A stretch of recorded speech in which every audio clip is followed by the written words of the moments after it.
গো। দেখো।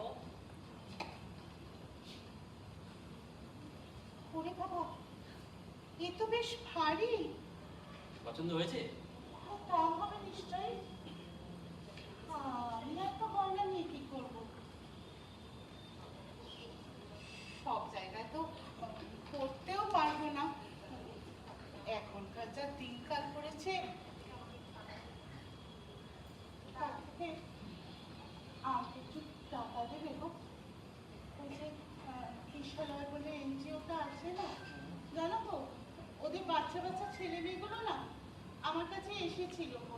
ওরা পথ কুকুর বেড়ালদের নিয়ে কি সব কাজ করে, খাবার দেয়, ভ্যাকসিনও দেয়। আমার কাছে না একটু টাকা চেয়েছে জানো। আমি ওদের কিছু টাকা দেবো বলেছি। টাকা কি কাছে পাবে? হ্যাঁ, এসব দান ছত্র এই বাড়িতে চলবে না। ঠিক আছে, আচ্ছা 100-2 টাকা রেখে যাচ্ছি, ওদের দিয়ে দিও। এই লোকটা না ইনভেস্টমেন্ট, টাকা এসব করতে করতে একেবারে পাগল হয়ে গেছে। মা, হ্যাঁ বাবা,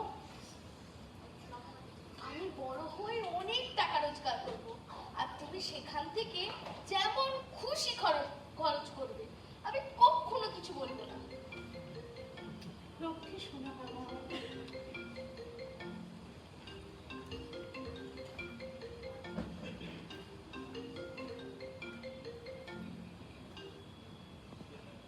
হ্যালো, হ্যাঁ হ্যাঁ হ্যাঁ হ্যাঁ, আমি সম্বিত করালের মাই বলছি। হ্যাঁ, ও ইন্টার স্কুল কম্পিটিশন। হ্যাঁ হ্যাঁ, ওর নামটা লিখে নিন, সম্বিত করাই।